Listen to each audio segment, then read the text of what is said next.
नमस्कार साथियों, मैं शैलेंद्र सिंह जाधव। आज हम बात करेंगे सेफ्टी ऑफिसर का डेली वर्क साइट पे रोल एंड रेस्पॉन्सिबिलिटीज़ के बारे में कि उसके क्या क्या रोल एंड रेस्पॉन्सिबिलिटीज़ साइट पर होते हैं। तो ठीक है, वन बाय वन देखते हैं। सबसे पहला हो जाता है इंट्रोडक्शन। सेफ्टी ऑफिसर का मेन रोल होता है जो भी आपके साइट पे सहकर्मी हैं, जो भी आपके साथी हैं, उनकी सेफ्टी इंश्योर करना, उनका वेलबींग्स को ध्यान में रखना और एक्सीडेंट को प्रिवेंट करना। इसके अलावा अभी ESG पे भी फोकस किया जा रहा है, तो इन्वायरमेंट को भी प्रोटेक्ट करना कि कम से कम इन्वायरमेंट को हम इफेक्ट करें या फिर कम से कम पॉल्यूशन करें, तो उस चीज़ का भी ध्यान रखना। कंस्ट्रक्शन और इंडस्ट्रियल साइड पर उनकी रेस्पॉन्सिबिलिटीज़ बहुत इंपॉर्टेंट होती है, किसकी? सेफ्टी ऑफिसर की। ठीक है, शुरुआत करते हैं अपन मॉर्निंग सेफ्टी एक्टिविटीज़ से। तो सबसे पहले हो गया इंश्योर द टीवीटी। ठीक है, टूल वर्क स्टॉक का होना बहुत ज़रूरी होता है और टूल वर्क स्टॉक इफेक्टिव होना चाहिए, ज़्यादा लंबा ना हो लेकिन इफेक्टिव होना चाहिए कि आप आज क्या काम करने वाले हो और उस काम में क्या क्या खतरे होने वाले हैं, तो उस सारी चीज़ों के बारे में आपको उनको बताना होता है और ये सारी चीज़ें ज़रूर होनी चाहिए और हर कोई, टॉप मैनेजमेंट से लेकर के हर कोई इसमें पार्टिसिपेट करना चाहिए। दूसरा, इंश्योर पीपीईज कंप्लायंस। जो भी सहकर्मी आपके साइट पे काम करने के लिए आ रहे हैं, वो सभी के पास में प्रॉपर पीपीईज होना चाहिए। उसके अलावा अगला पॉइंट हो गया verify permit to work. PTW को वेरीफाई करना काफ़ी रिफाइनरीज वगैरह में भी तो होता भी है कि सेफ्टी के द्वारा रिव्यू करके परमिट को साइन किया जाता है, काफ़ी जगह साइन नहीं किया जाता है सेफ्टी का, बट परमिट को वेरीफाई करना भी सेफ्टी ऑफिसर का काम होता है। उसके अलावा अपना हो गया हैज़ार्ड आइडेंटिफिकेशन। जो आपने एक्टिविटी आज प्लान की है, जो आपकी एग्जीक्यूशन टीम ने एक्टिविटी प्लान की है, उसमें हैज़ार्ड्स को आइडेंटिफाई करें। हैज़ार्ड्स को आइडेंटिफाई करके जो उसमें जो भी रिस्क निकल के आता है उसको, उसका असेसमेंट करें और जो लास्ट मिनट पे भी उसका रिस्क असेसमेंट करें, LMRA जिसको बोलते हैं।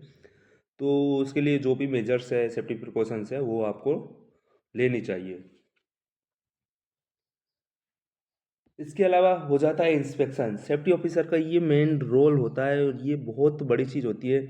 जितने भी आपके टूल एंड टेकल्स है या जो भी मशीनरी आप यूज में ले रहे हो, सभी का मंथली, वीकली, डेली, जो जिस बेसिस पे वो है, वो इंस्पेक्शन करना चाहिए। ठीक है, उसके साथ ही जो भी आप इंस्पेक्शन कर रहे हो, आपको उसकी प्रॉपर चेकलिस्ट फिल करनी चाहिए और आप सेफ्टी ऑफिसर के अलावा जो भी रेस्पेक्टिव बंदा है उसके भी आपको साइन लेने चाहिए। ठीक है, इसके अलावा हम देखेंगे डॉक्यूमेंट्स एंड रिपोर्टिंग। ठीक है, इसमें सबसे पहले हो गया डेली सेफ्टी रिपोर्ट को प्रिपेयर करना कि आपने सुबह से POD रहता है कि आपने प्लान क्या किया था और आपने आपने एंड ऑफ द डे तक आपने क्या क्या काम किया था। मेंटेन कंप्लायंस रिकॉर्ड, जो अभी आपका क्लाइंट द्वारा ऑब्जर्वेशंस राइज किए गए उसका जो आपने कंप्लायंस किया वो रिकॉर्ड आपके पास में होना चाहिए। इसके अलावा एक्सीडेंट एंड इंसिडेंट इन्वेस्टिगेशन। पहली बात तो कोई भी एक्सीडेंट और इंसिडेंट नहीं होना चाहिए, लेकिन जब वर्क चलता है तो कुछ ना कुछ हो ही जाता है, तो उसका प्रॉपर तरीके से इन्वेस्टिगेशन किया जाए। ठीक है, और जो भी एक्सीडेंट इंसिडेंट हुआ उसकी रिपोर्टिंग हो, उसका रूट कॉजेज एनालिसिस किया जाए कि वो वापस से दोबारा ना हो, उसके लिए उसका रूट कॉजेज एनालिसिस किया जाए। अगला हो गया कापा, करेक्टिव एक्शन, प्रिवेंटिव एक्शन भी उसका किया जाना चाहिए। इसके अलावा है safety meeting and MIS reporting. काफ़ी जगह होता भी है और ये होना भी चाहिए। वीकली सेफ्टी मीटिंग होती है, मंथली सेफ्टी कमेटी मीटिंग होती है और या फिर लास्ट में MIS और KPI रिपोर्टिंग होती है, जो उसकी रिपोर्ट बनती है। ये प्रॉपरली होना चाहिए। ठीक है, role of safety officer in safe work place. Safety officer में मेन ऑब्जेक्टिव होता है कि जो वर्क एनवायरनमेंट क्रिएट करना और एक्सीडेंट को प्रिवेंट करना, एक्सीडेंट का प्रिवेंशन, सेफ एनवायरनमेंट और पॉजिटिव सेफ्टी कल्चर। ये सारी चीज़ों को हमें ध्यान में रखते हुए ये सारी सेफ्टी ऑफिसर की जिम्मेदारी होती है।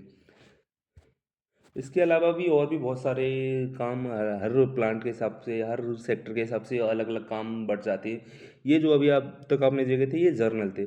इसके अलावा सेफ्टी इंडक्शन कंडक्ट करना, ठीक है, सेफ्टी गेट पास बनाना, वो सारा काम भी सेफ्टी के अंदर में आता है। आप ऑयल एंड गैस में जाओगे तो आपकी जिम्मेदारी अलग हो जाती है।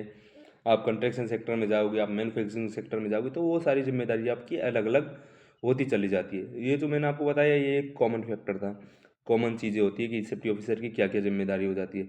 इसके अलावा अगले वीडियो में हम बात करेंगे व्हाट इज़ दी डॉक्यूमेंट्स, मतलब कौन कौन से डॉक्यूमेंट्स साइड पे हम एज ए सेफ्टी ऑफिसर हम कंप्लाई करते हैं, कौन कौन से डॉक्यूमेंट्स का होना ज़रूरी है। ठीक है, तो उस चीज़ को हम ध्यान में रखते हुए अब हम अगला वीडियो बनाएंगे कि कौन कौन से डॉक्यूमेंट्स, जैसे मेन हो गया अपना सेफ्टी इंडक्शन से लेकर के लास्ट तक का रिकॉर्ड में हम कौन कौन से है, चाहे इमरजेंसी प्रिपेयर्डनेस हो चाहे लीगल डॉक्यूमेंट्स हो, सबकी बात हम अगले वीडियो में करेंगे, तो उसका वेट रहेगा।